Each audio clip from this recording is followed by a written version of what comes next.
One thing I love about the Sonic series is that there's a wide variety of fan games to play, and you know what they say, if Sega can't do it, then passionate fans of Sonic definitely can. Over the years, we've gotten dozens of new Sonic projects from passionate fans of the series. From 2D games to 3D games to even fighting games, Sonic fans have created experiences that rival the enjoyment you would likely get out of an official game. In this video, we're going to be looking through some of your favorite Sonic fan games. I asked you all a while back what some of your favorite Sonic fan games were, and I selected 10 games that stood out to me as some of the most innovative and unique games in the franchise. So sit back, relax, grab a snack, a drink even, and enjoy the show. But first, let's hear a word from today's sponsor. Jett Rider is an action-packed 2D run-and-gun platformer that will be released on Steam and all major consoles in early 2024. Filled with challenging quests, RPG elements, and a dash of humor, Jett Rider puts the player in the shoes of a space sweeper hero who stumbles upon a surprising and messy turn of events while picking up wreckage in the orbit of the planet Gravos, which houses several unique and vibrant levels to run through. In this game, you'll explore caves, volcanoes, and even the vast depths of space. In a heroic quest to save the planet and its people, you will also confront tough bosses and fight off enemies of all natures, while you make money by recycling space debris. With the money you earn, you can do things like expand your arsenal, and there are numerous weapons to unlock. Just choose your favorite. If you at all find enjoyment with run-and-gun games like Cuphead, Enter the Gungeon, Metal Slug, and much more, then I really think you'll have some fun with this one. And maybe you're not that sold yet. Well, there's actually a free demo available now on Steam, so you can go ahead and try the game out before it launches in early 2024. And you can also follow the publisher on Discord and social media for updates about the game. I'll leave all that stuff in the description down below. But thank you so much to Jett Rider for sponsoring this video.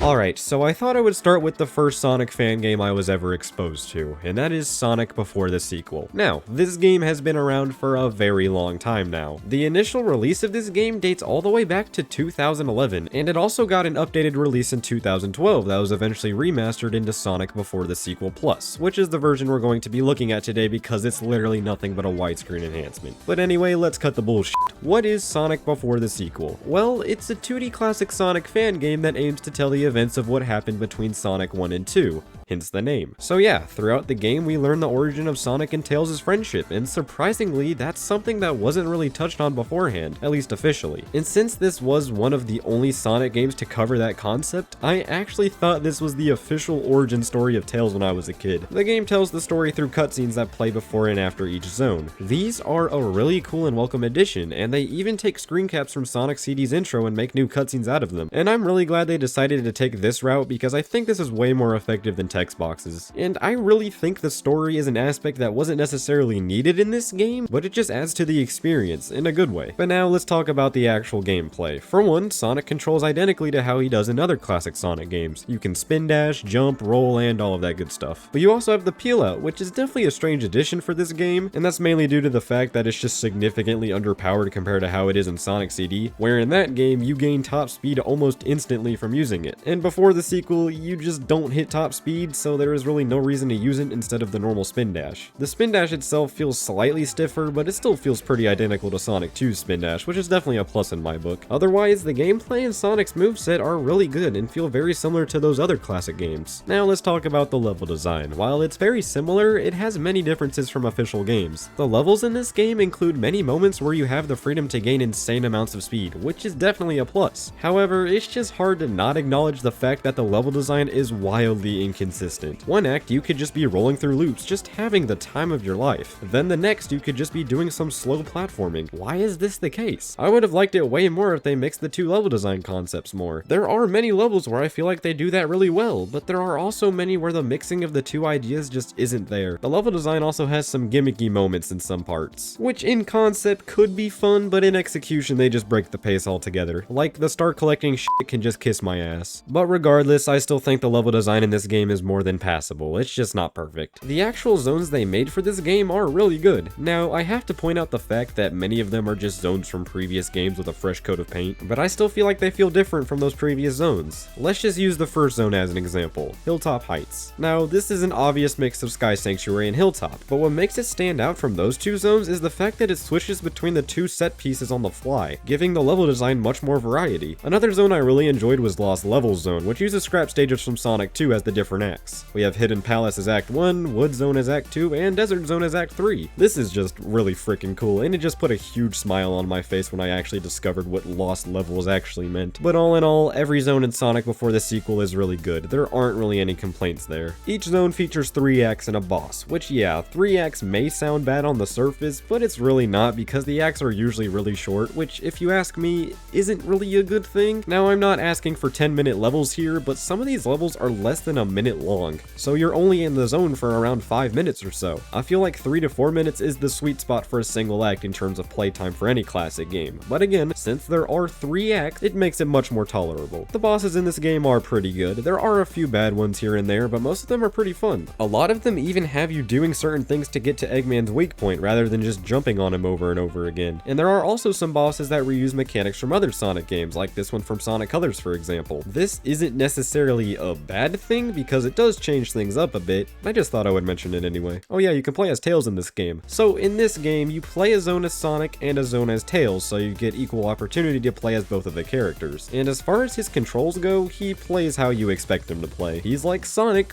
but he can fly. But since he can fly, his zones are much more exploration based rather than speed based, for the most part. Now, this may sound like a bad concept on the surface, but don't worry, because even though Tails' levels have a lot of exploration based moments, there are still a lot of Sonic elements mixed in there, if you get what I'm saying. And this also goes for Sonic stages as well, so I feel like the two characters are perfectly balanced. It's not really a situation where I feel like one character is more fun to play as than the other, which is definitely a good thing. But there is one aspect to this game that stands above everything else, and that is the soundtrack. This OST is my favorite soundtrack to any Sonic fan game. It was so good that the composer, Falk, went on to help with the Sonic Mania soundtrack. This game includes both remixes from other games and original songs, which all sound great. This is truly one of the best soundtracks for any classic Sonic game, and it's very impressive for a fan game at that. But yeah, that's Sonic before the sequel. It definitely isn't the best iteration of classic Sonic, but even though it has its flaws, I still found myself having a really good time with it, and it was really fun playing through it. The developers of Sonic before the sequel also released Sonic after the sequel, which is basically the same as before the sequel, just with different zones, and the level design is worse. So I decided to not make a full segment dedicated to that game because I would just be repeating most of the points I made with before the sequel. But anyway, let's just move on.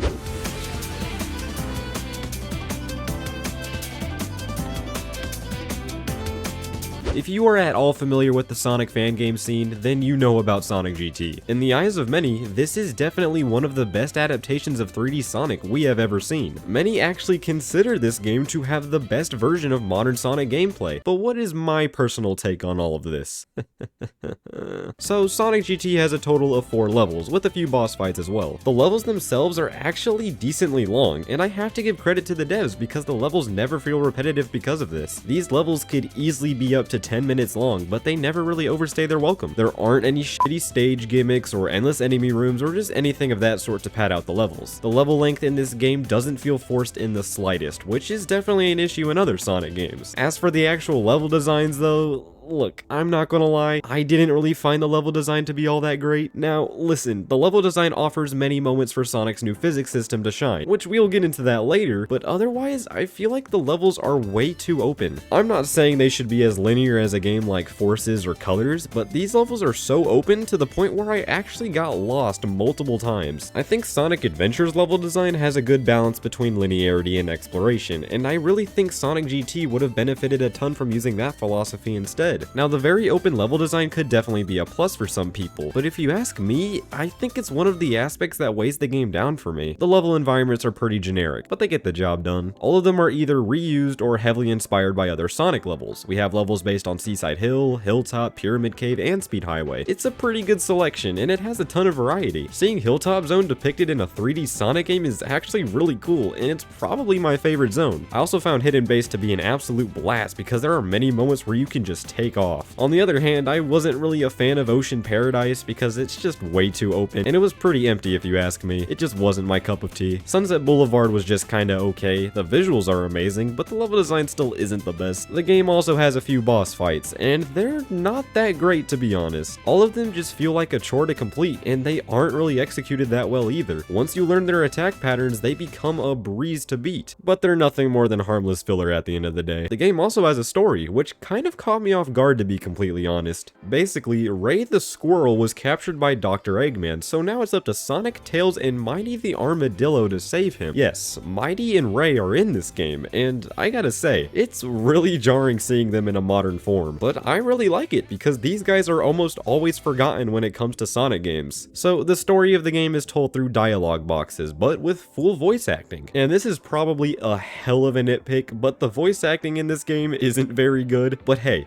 it's a fan game. The fact that there's voice acting at all is just insane. The soundtrack in this game is also really good. It's definitely impressive for a Sonic fan game. The Hilltop theme is definitely my favorite, but the other tracks are really good too. It actually sounds like Sonic music and not just some random stock video game music that you would hear in most fan game projects. It's just great. There are also multiple playable characters in this game. Along with Sonic, you can also play as Shadow, Mighty, and Ray. All of them basically have the same moveset though, which actually is for the better if you ask me. If they all had unique gameplay styles, then that would require the level design to be changed up for each character, which would just be a hassle. But the extra playable characters in this game are a welcome addition nonetheless. But yeah, that's Sonic GT. Oh yeah, the gameplay. The actual gameplay of this game is amazing, plain and simple. It entirely outweighs all of the negatives that I mentioned previously. Unlike most Sonic games nowadays, the gameplay in Sonic GT actually takes skill and time to master. For one, the physics are entirely momentum based. Say goodbye to the boost gauge, everybody, because it's just simply not needed in this game. Instead, we have the spin dash and drop dash, which allow you to gain speed quickly. But the game has many moments where you can just gain a shitload of speed by simply running or rolling down a slope, and the momentum allows you to just blast through everything. It's so satisfying. Sonic's moveset also contains the bounce bracelet, light speed dash, homing attack, and even a trick system. I truly believe that all of these aspects come together to create one of the best gameplay styles for 3D Sonic we've ever seen. Is it my personal favorite? No, probably not, but I can definitely see why people use Sonic GT's gameplay as an example of what they want from 3D Sonic. But that's Sonic GT. This is definitely one of the most impressive Sonic fan games in terms of gameplay. I had an absolute blast trying out Sonic's new and improved physics system. It would be a dream come true if a mainline Sonic game had similar gameplay to this one.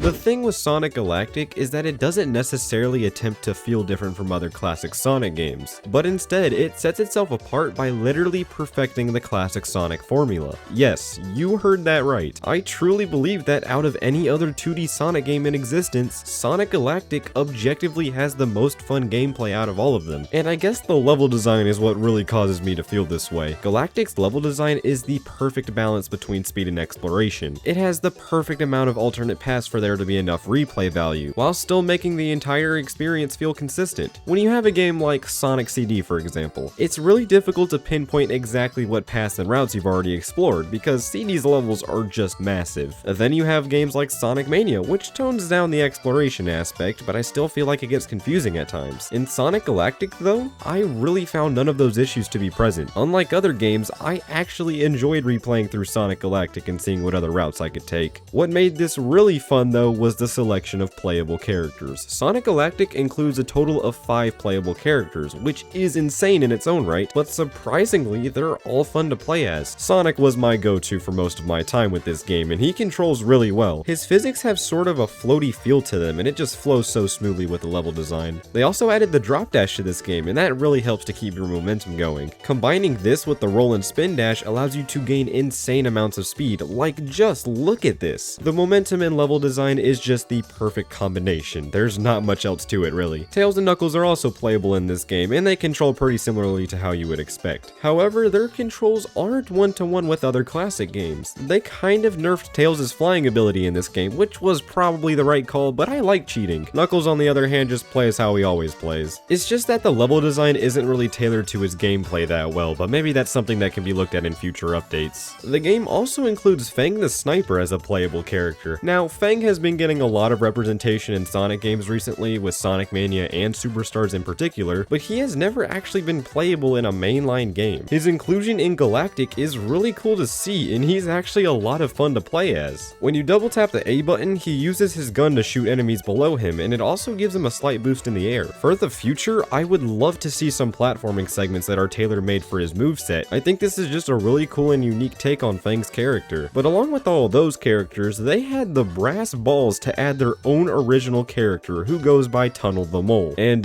he's fun to play as. He definitely has the most unique abilities out of any of the characters. When you play as Tunnel, you can attach to pretty much any solid surface and quickly dash off of them to attack enemies and whatnot. While yes, this is a really cool concept, I think it's kind of inconvenient when it comes to blasting through these levels. I had fun playing as Tunnel, don't get me wrong. I just think that his gameplay isn't necessarily the right fit for this game, but it's still cool how he's in the game at all, and it's a prime example of the creativity behind this game. Speaking of creativity, I wanted to take a moment to talk about a lot of the little things that make this game just so much better. Let's start with the animation, which looks very snappy but smooth at the same time. And I'm not an animator or anything, but I can tell that a lot of effort was put into the pure expression of these characters within their sprite work. Like, just look at Sonic's animations here. It's something that isn't really given much attention to in mainline games nowadays, so I really appreciate the effort here. The art style looks really good as well. The sprite work is very detailed and vibrant, and makes this game feel very modernized while still maintaining that classic feel we all know and love. The level environments also look very nice. There's only one zone as of now, but they managed to fit 3 different environments into it. We have a grassy field with a sunset, a beach, and a jungle, all in a single zone. If all of the zones are going to be like this, then that would be awesome. But yeah, that's Sonic Galactic. I absolutely cannot wait for more stuff to be added to this game. And the previews the devs have shown us look really good, and I really hope they take all the time they need to make this game the best it could possibly be. But for now, it's just a really fun demo to run through, and it has the potential to be something truly amazing.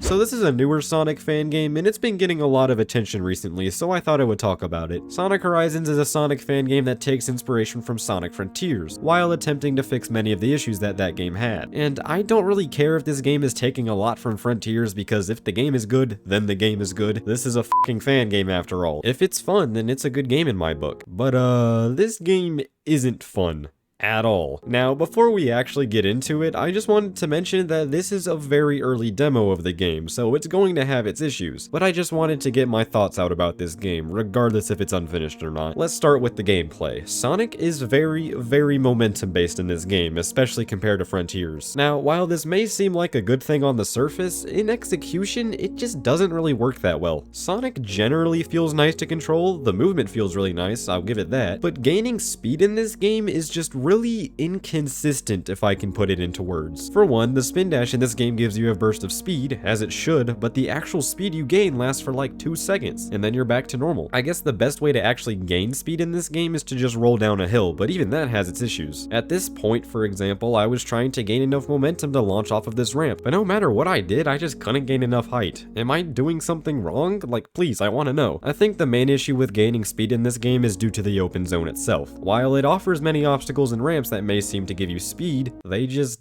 don't. This loop, for example, you would think you'll gain momentum by going through it, you know, like a classic Sonic game, but you just don't. In fact, you lose speed by going through the loop. Like, why? I know that momentum was more absent in Frontiers, but that game wasn't designed around it. For a game designed around gaining speed, there should be a solid way to do so. I shouldn't be spending 30 minutes trying to launch off of a ramp. That just shouldn't be an issue. But this is my biggest gripe with this game. Everything else is just pretty decent. The open world is okay. Again, it's not very ideal for Sonic's gameplay, so in that sense, it's not that good, but otherwise, I think it looks really nice and actually feels like a real place in the Sonic universe. The thing with Frontiers was that it had cool looking environments, but the immersion just fucking flatlines because rails are just floating everywhere. In Horizons, that's not an issue, but as a result of that change, the game is much more linear in nature. In order to progress in Horizons, you have to complete certain tasks within the tiny area you're given. So you can't just do whatever you want like you can in Frontiers. You slowly gain access to more areas as you play. So in a sense, it's like the Frontiers tutorial section, but made into a full game, if you get what I'm saying. Now, this may be a plus to some people. I mean, Frontiers got pretty boring at times because all you did was wander around aimlessly in a large area, but in Horizons, you just kind of do the same thing, but this time you wander around in a smaller area. It's not so terrible, but the objectives definitely are. One of the first tasks you're given is to find 3 crystals that are randomly scattered around the area, so you can unlock the cyberspace portal. But these crystals are just in the weirdest places places, and they don't feel very rewarding to collect. One of them was just completely inaccessible for me because you had to launch off of that one ramp I was talking about, and that just wasn't happening. But the crystals I was actually able to collect require you to experiment with weird platforming. These goddamn trees are the bane of my existence. Later on, you also get more challenges that are spread throughout the map, similar to the map challenges in Sonic Frontiers. These challenges give you XP for completion, which is nice, but why are they so strict? The speed trap challenges require you to gain a certain amount of speed to complete the challenge, and because of everything I already mentioned, these were nearly impossible for me. We also have time attack challenges, and these are also really annoying because if you fail, you have to run all the way back to the starting point to restart. And it's just a terrible feeling when you run out of time right before the goal, and then you have to run all the way back to the starting point. Are a few experience points really worth all that hassle? Seriously, I don't see why these challenges require you to do so much but give you minimal rewards for your efforts. Call it a skill issue all you want, but these just aren't fun. There is a redeeming quality in this game though, and that is the portal levels. These are very similar to the cyberspace levels in Frontiers, as they are linear stages that you access from the overworld. These are simply just fun and are consistently good throughout. One thing that I think could be changed is some of the design aspects though. These levels still have aspects that you would see in the open world, like ramps to run up and things of that sort. I don't see why these aspects are present in these levels because I personally think it would be much more effective for the portal levels to just be linear stages that take inspiration from games like Unleashed and Generations. The level design is generally good, don't get me wrong, it's just that it could be much better. But yeah, content-wise, that's pretty much all the game has to offer as of now. But I'm not going to end this part of the video without talking about the numerous bugs that I encountered during my playthrough. I know it's an early build of the game, but the lack of polish shows that this particular build of the game just wasn't ready for release. For one, the optimization needs work. You need a pretty beefy PC build to run this game at a solid frame rate, but it's weird because sometimes the game will be hitting around 30 to 40 FPS, but then I would get 60 FPS after reloading the level. I was wondering why this was happening, and I found that this game has a lot of issues with memory leak. This is most likely just an oversight though, so I'll cut them some slack for that. But the game itself has a lot of technical issues that just shouldn't be present. There are many areas where I just got soft locked completely, and I didn't even do anything wrong. I was just running through the level, minding my own business, and then I got stuck between invisible walls. This happened several times during my time with this game, and it just kind of baffles me how this issue was overlooked. The collision is also super buggy in many instances, as you can literally just walk through most objects. Why is this a thing? The game even tells you that you'll just fall through certain platforms that aren't marked with a certain pattern, and at that point, it just feels kinda lazy. If you see an object in the open world, then chances are you can just walk right on through. Even walls aren't safe from this issue. Like, what happened here? And I guess the only other redeeming qualities include the animated cutscenes and the special abilities you can unlock. These cutscenes look really nice and are really well animated. The special abilities like the wall run are also really fun and satisfying to use, but other than that, Sonic Horizons just isn't that good if you ask me. I think it has a lot of potential to be something great, but it has a lot of issues that definitely need to be fixed for the next update. But hey, at least the game looks nice.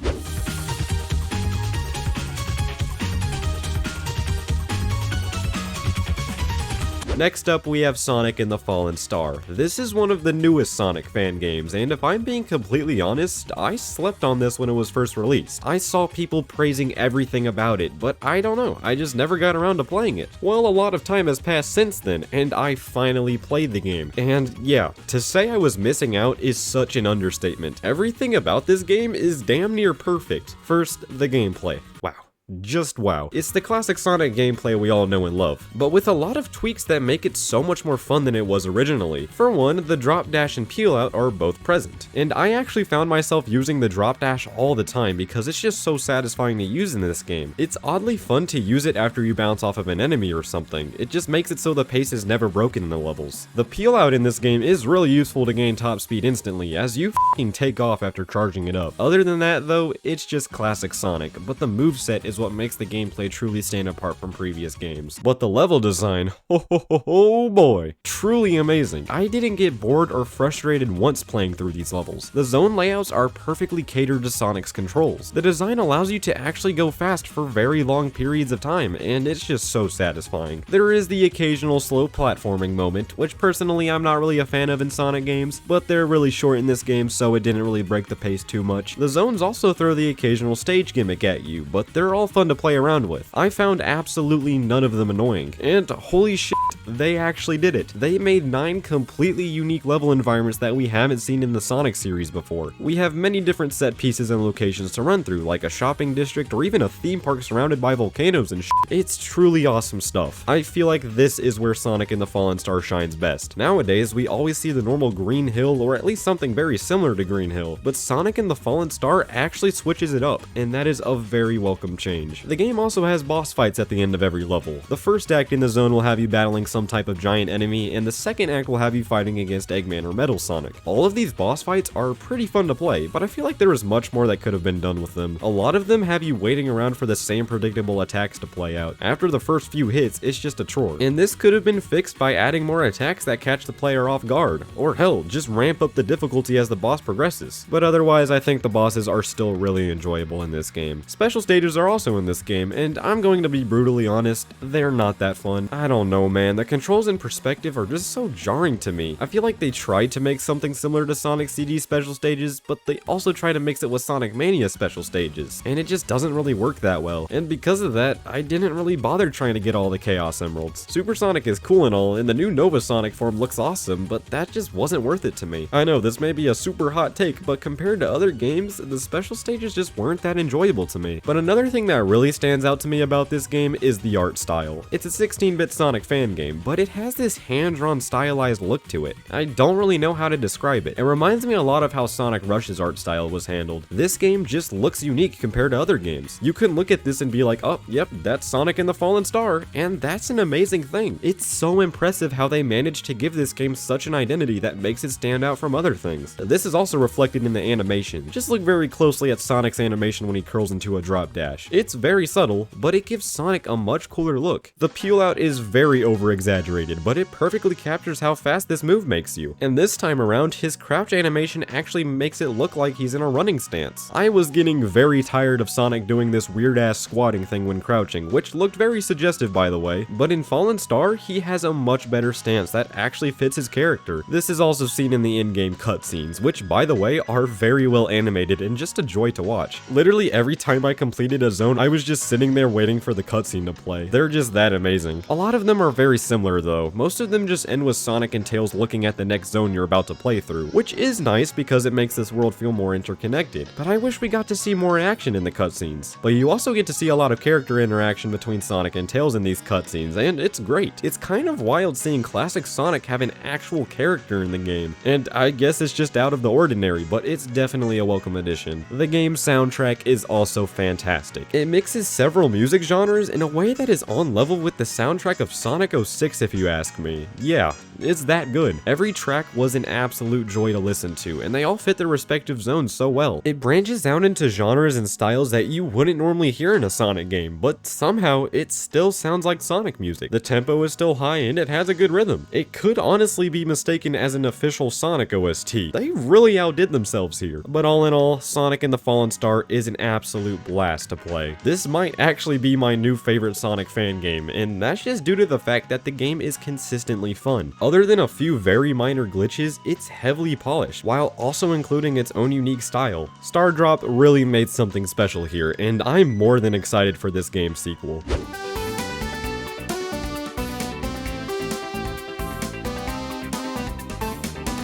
To be completely honest with you, I never played Sonic Robo Blast 2 before making this video. Despite all of the praise it got, I just wasn't interested in playing it. But I finally decided to give it a shot, and I'm just going to warn you, my takes on this game might make you angry, because I personally did not find much enjoyment in playing this game. But before we actually dive deep into why that is, I just wanted to acknowledge the fact that Sonic Robo Blast 2 is a very impressive fan game. Development for this thing started all the way back in 1998. Making it one of the first Sonic fan games ever created. That in itself deserves a lot of praise. What makes this truly stand apart from other fan games nowadays is that for one, it's completely open source, so mod support for this game is amazing, and for two, it runs on a completely modified Doom engine, which sounds weird on the surface, but it's actually really cool. Now, I won't be covering any of the mods for this game because while yes, mod support is really cool, I'm just going to be looking at the base game for this review. So let's just jump right into into it. Sonic Robo Blast 2 is a 3D classic Sonic platformer. Basically, it takes zones from classic Sonic games and makes them playable in 3D. We have 8 zones to play through with 2 acts and a boss fight each, which is a considerable amount of content. We have 3 characters to choose from, Sonic, Tails, or Knuckles, and we can also play as Sonic and Tails in a similar way to Sonic 2 or Sonic 3. For this playthrough, I just decided to use Sonic and Tails, which was actually the right decision for reasons we will get into later. Spoiler alert, they're not really good. Let's just get my main issue with this game out of the way. The controls. I think it's worth mentioning how I used a keyboard and mouse for this playthrough, because for one, that was the way it was intended, and for two, the game just wouldn't detect my controller properly for whatever reason. It's just I always find playing games with a controller to be much more comfortable, but I digress. First of all, let's talk about the camera controls. I got 2 words.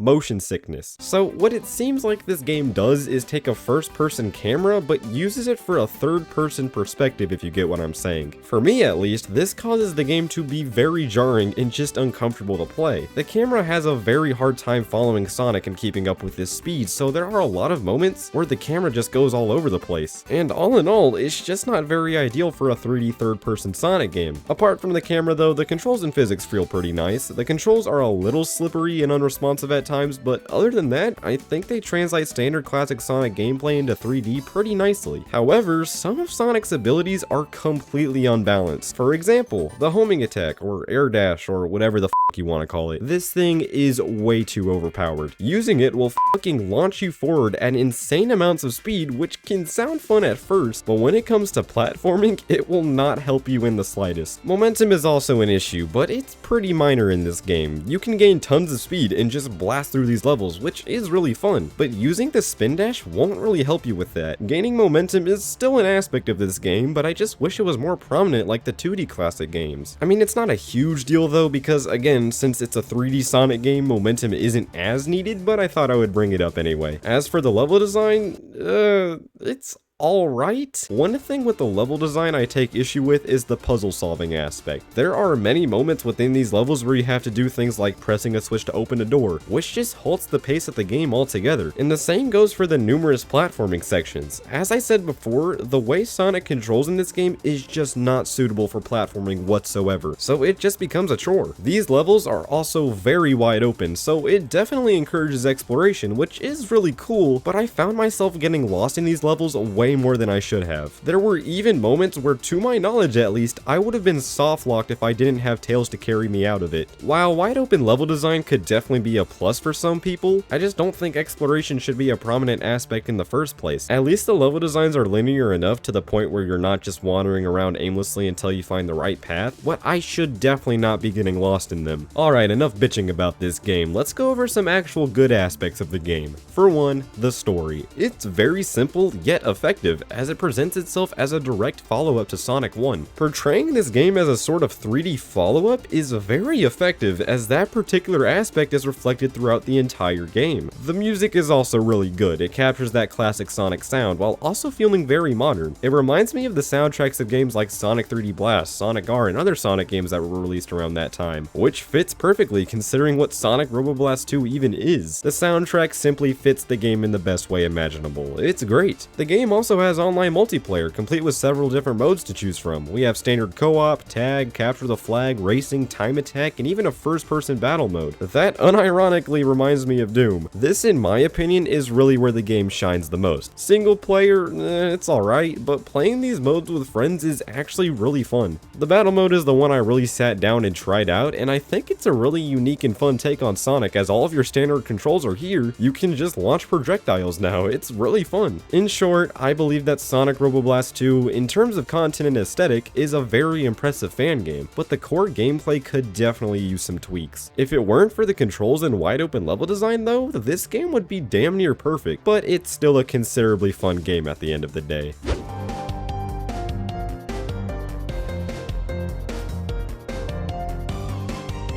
Now, Sonic Time Twisted is a fan game that I think doesn't get enough attention, because I rarely see people talking about it anymore. This is another 2D classic Sonic game, but I feel like it does enough to make it stand out from the other games in that style. The thing with Sonic Time Twisted is that it takes elements from existing classic Sonic games and merges them together. This is reflected in pretty much every aspect of this game, but right off the bat, you can definitely see the inspiration that was taken from Sonic CD. The time travel mechanic is back, but I feel like it's done much better in this game than it is in CD. In CD, it was honestly kind of confusing because you had a past, present, and future, but you could also get a good future if you destroyed the capsule in the past. But in Time Twisted, it's much more simple because each zone only has a past and future variant, which is more than enough to make these levels feel truly unique from one another. We have 8 zones to play through, but in reality, it's more like 16. The past and future versions of each zone feel very, and I mean very different from each other. I think what sells this effect the most though are the actual level environments. One of my main issues with CD was the fact that the level environments were just kind of random. There wasn't any rhyme or reason to them, making the past and future variants just kind of uninteresting. But in Time Twisted, that issue is simply not present, and the environments are way more interesting and innovative as a result. The actual level design is similar to CD, but it's much more linear in nature. There is still an incentive to explore these levels as there are many alternate paths and whatnot, but you'll never get lost. This goes for the time travel mechanic as well. It's much more streamlined, to the point where you'll find a past or future sign just chilling on the main path. Along with that, traveling to the past or future is much easier, as all you have to do is run into the sign, and then it immediately teleports you to the future or past. It doesn't break the pace whatsoever, and that also goes for the actual level design. This game has numerous moments where you can just gain a ton of speed by rolling through loops and whatnot, and this allows for the level design to be perfectly balanced between speed and platforming, which is definitely a plus in my book. I believe that this is the perfect design philosophy for classic Sonic. Something that I didn't really find all that intuitive was the stage gimmicks. For example, these floating light orbs from Sonic 3 really made me want to break my fucking controller in half, because the whole level is populated with them, and they just break the pace altogether. Stage gimmicks like this are fine if they're not overused, which, while the game generally keeps things balanced when it comes to this stuff, there are a lot of moments where it's just overused. The actual gameplay is what you can expect from a classic Sonic game. Sonic can run, jump, spin dash, you get the idea. But he can also do the peel out and insta shield. The peel out is always fun to use because you can use it to gain speed pretty quickly. The game also brings back the shields from Sonic 3, but there are many more in this game that help with combat and platforming. The bosses in this game are also really fun. We got a couple in there where you just mindlessly hit their weak point until they're dead, but we also have some that present unique mechanics and are actually pretty challenging. Metal Sonic is the main villain in this game, and we have a couple of pretty easy boss fights against him, though these are really nothing more than glorified stage transitions, but hey, they work. The special stages in this game have you racing against Metal Sonic in a 3D setting, similar to the Sonic CD special stages. These are pretty fun if you ask me, but I didn't really bother getting all the Chaos Emeralds and Time Stones. You need to collect all of them in order to get the true ending of the game, which means you have to play a special stage at least 14 times. I just wasn't going to do that, but I think it's cool how they included the Time Stones and the Chaos Emeralds. And along with Sonic, Tails and Knuckles are also playable in this game, and they play pretty much how you would expect them to play, and unfortunately, as far as I can tell, their levels feature the exact same level designs as Sonic's, which in Tails' case isn't really anything out of the ordinary, but it's kinda sad how Knuckles doesn't have any changes. I mean, I really can't blame them because there are already basically 14 unique zones in the game, so it's whatever. One thing that really makes this game stand out from others though is its art style. It looks a lot like Knuckles' Chaotix in terms of both its sprite design and color palette. I don't really know how to describe it, but this game uses a lot of warm colors if you get what I'm saying, and I really like it. It's cool to see a classic Sonic game not use bright and poppy colors. It's honestly kind of refreshing to see. The characters in this game are also stylized based on the OVA and cutscenes in Sonic CD. Many of Sonic's animations are very reminiscent of stills that we see in Sonic CD. Along with that, Knuckles' sick cowboy hat from the OVA has representation here as well. The music. We have some absolute jams in here. The sound design feels like it's ripped straight out of Sonic CD, which is definitely a good thing. It just doesn't really sound different, if you get what I mean. And I guess it didn't really need to. As long as it sounds good, then it's fine in my book. The only negative thing I want to mention is the technical issues. The game froze and crashed for me numerous times, and I really don't know why. It could just be my PC build, but considering that this isn't really a demanding game, I don't think that's a really likely scenario, but it's fine. All in all, I had a lot of fun with Sonic Time Twisted. I really wish this game got more attention because if you ask me, it's up there with some of the best classic Sonic games. It's an absolute blast, and it feels like something that could have easily been officially released by Sega. It has its flaws, but a lot of them could be fixed with some patches. They're not not aspects that completely make or break the game. This is just a great game. That's all I gotta say.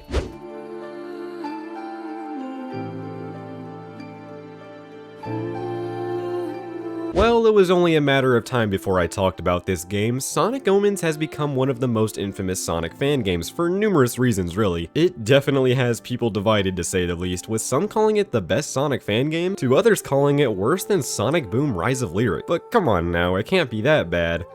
Right? The reason why I didn't talk about this game when it first dropped was just due to all the controversy surrounding it. For this review, I'm not going to talk about any of that, but rather I'm just going to look at the game itself and see if it's actually good or not. And sorry if you were expecting me to bash the studio behind Omens for all the crazy shit that's happened, but that's just not what I wanted this video to be. Let's just separate the art from the artist for a little while, shall we? For one, you just gotta admit that this game is very ambitious. It's by far one of the most impressive Sonic fan games in terms of visuals. This game is just beautiful, man. It has a bunch of pretty lighting and nice effects that surprisingly didn't melt my PC. The environments look really colorful and have a lot of visual flair to them. Like it or not, you can definitely tell this game had a lot of attention put into its visual design. The game also has a fully playable campaign split into 7 episodes. Now, the episodic structure is kind of unnecessary if you ask me, but it's whatever. The campaign also features fully animated cutscenes with voice acting and all. And while this stuff is really cool, the actual story isn't that enjoyable to me. I don't know what the f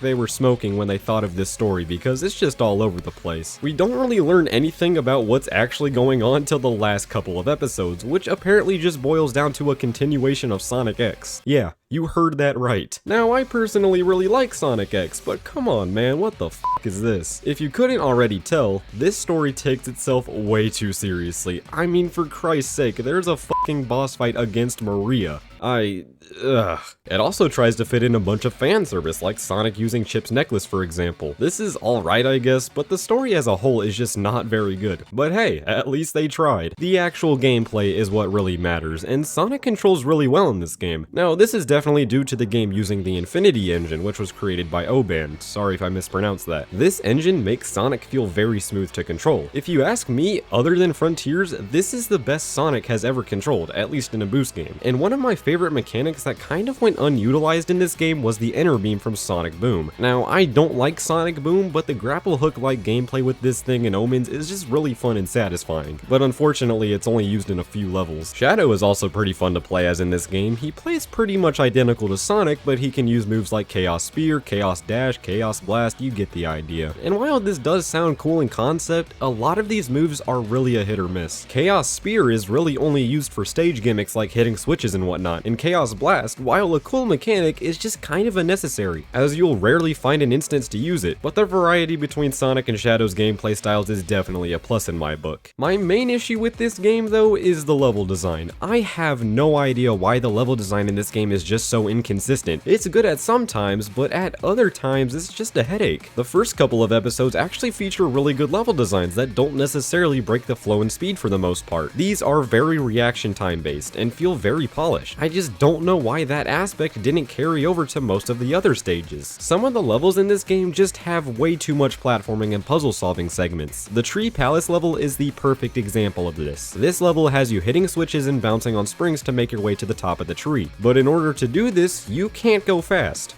At all. You need to take your time to find the best route to make it to the top. And I hate to be that guy, but Sonic is supposed to be fast. It's okay having a few platforming sections here and there, but this level has absolutely no moments where you can safely go fast. That's just awful. Pretty much all of Shadow's levels are mostly puzzle oriented. A lot of times, in order to progress in the level, you're required to hit a number of switches with your Chaos Spear. Why? I don't want to wait around in a Sonic game of all things. One of my least favorite levels in this game is Moldy Jungle, and that's mainly due to the fact that this level design is just way too open. I actually found myself running in circles trying to find what to do next. Yeah, it's that bad. The wide open level design is a reoccurring issue in a lot of the levels, but it's definitely most prominent in this one. It just baffles me because there are levels in this game that have a perfect balance between linearity and exploration. I just don't know why they didn't carry those aspects over to all of the levels. The absolute worst part of this game, though, is the tornado levels. There are only 2 in the game, but that's just enough to make me want to stop playing it. For one, the damn thing controls like shit,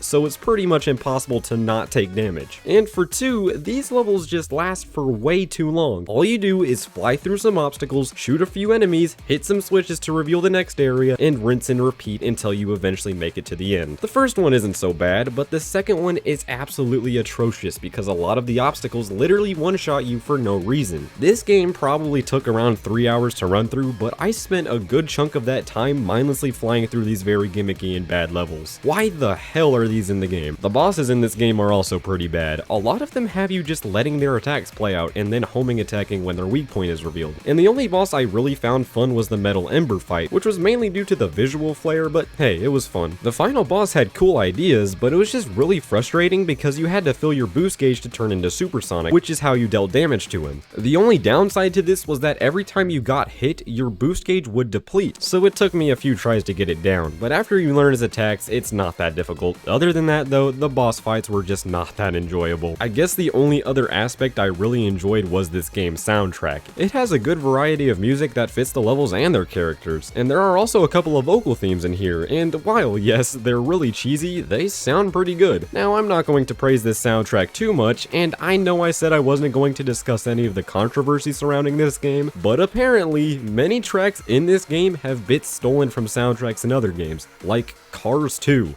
That's, interesting, to say the least. But if you ask me, Sonic Omens isn't that bad. While yes, the level design is pretty trash in many instances, I had fun playing through some of these levels. It just really makes me sad to see all of the controversy surrounding this game and what went on behind the scenes, because this game is really impressive. It's not this perfect Sonic game or anything, but it's definitely not the worst fan game ever made. At the end of the day, it's just a fun game. Sometimes.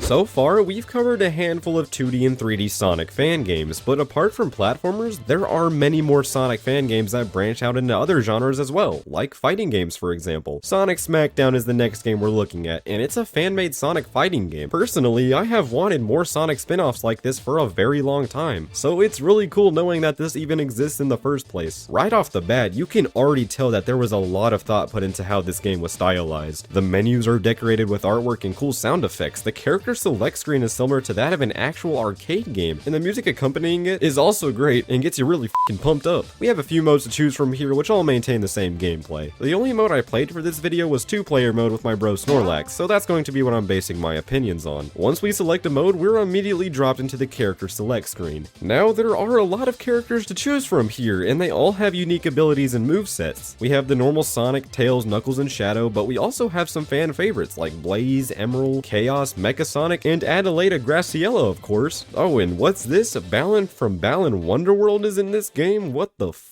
I think it's really neat how this game includes characters that many people have probably forgotten about. Mecha Sonic, for example, is a really cool addition if you ask me, because this is a fan favorite character that gets literally no acknowledgement in official Sonic stuff anymore. Alright, so on to the stage selection. This game features loads of stages from across the Sonic franchise. We have levels like Green Hill, Chemical Plant, Sky Sanctuary, you know, standard shit. But we also have levels like Stardust Speedway and Rooftop Run. Hell, there are even some pretty obscure ones thrown in there, like the ruined version of Station Square from Sonic Adventure. The stage selection in this game offers a huge variety, which is great because it allows for there to be representation for games across the Sonic series. Alright, time to talk about the actual game itself. Sonic Smackdown is actually a pretty solid fighting game. Now, I'm going to be completely real, I am not very experienced with traditional fighting games. I mean, I've played my fair share of Smash Brothers, but that's about it. With that being said though, I had a blast playing Sonic Smackdown, and that's just because the gameplay is both fun and satisfying. The way the game controls is really nice. It controls like your standard fighting game, but is a little more fast-paced because, well, it is a Sonic game after all. As I said before, each character has their own unique moveset, and there are a shitload of button combinations that allow you to execute different moves and abilities. They really went the extra mile here to add as many ways to attack as possible, and it's really impressive to see. Each character also has some special abilities to do extra damage. Now, if you ask me, I think these moves are a little bit overpowered, especially considering that it takes next to no effort effort at all to fill up the gauge at the bottom that allows you to pull off the move. Like in this instance, for example, Snorlax just kept spamming his goddamn special move and I couldn't do anything. I think in a future update, they should add a cooldown to the gauge so you can't just spam it when you have multiple uses built up. Either that or make it so it's harder to fill up the gauge. You also have this burst ability that is obtained very similarly to your special attack. Once you fill up this blue gauge, you can use the move to launch the other fighter across the arena. If I'm being honest though, while this is really flashy and cool, it's kinda overpowered. Now, this could definitely be a good thing for some people, and I'll admit I found a lot of enjoyment in using it, but it makes it so the camera immediately jolts to the other side of the screen, which is just disorienting. And this is also an issue when you launch a character into the air. The camera would just follow that character instead of zooming out, which makes it harder for the other player to see what the hell they're doing. But apart from that, the game is really polished. I mean, there are some bugs and glitches, which is to be expected. I mean, it's a fan project, but they're very minor and don't really affect the gameplay in the slightest, for the most part. But I think Sonic Smackdown is a very fun game, even though I'm not really into fighting games. The game definitely has a high skill ceiling and will definitely take some getting used to, especially if you're inexperienced with fighting games like we are. But I can tell if you actually practice this game, then it would be a nearly perfect fighting game. But if anything, I just think it's funny seeing Sonic characters smack the ever-living shit out of each other.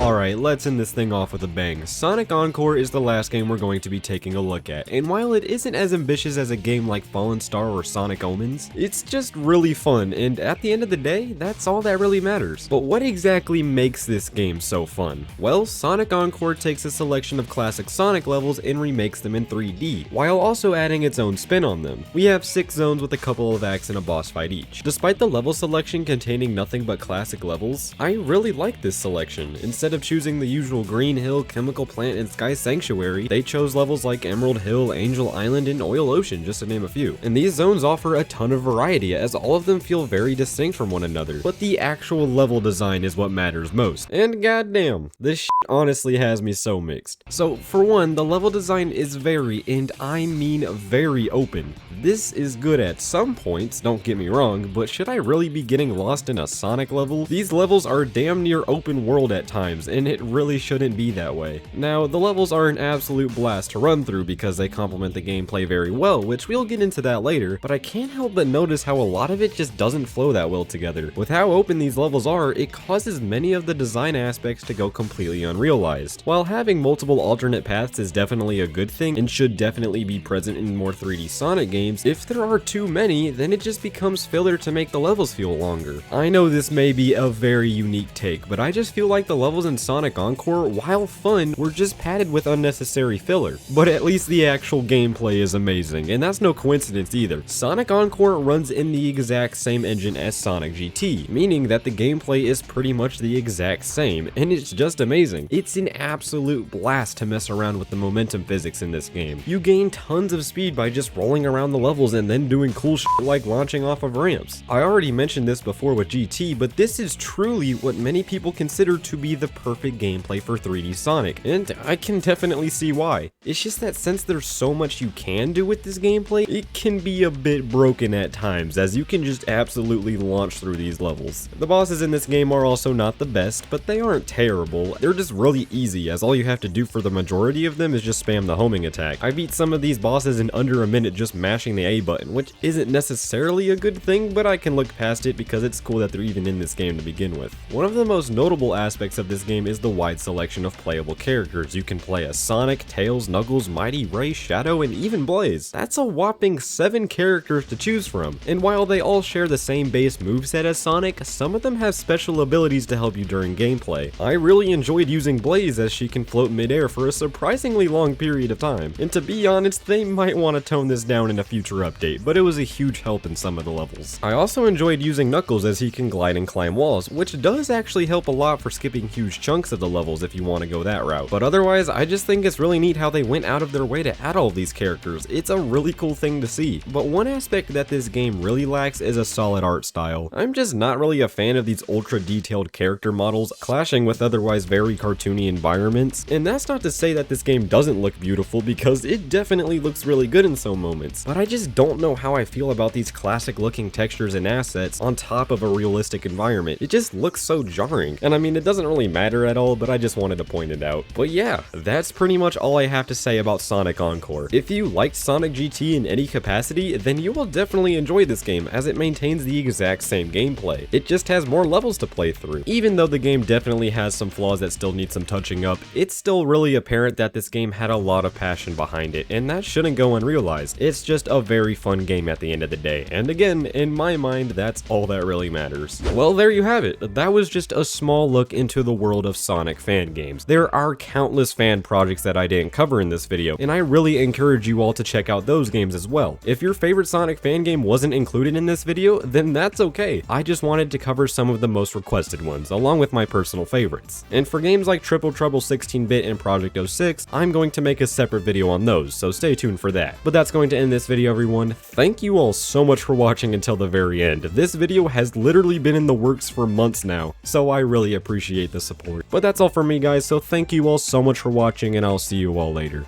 Goodbye.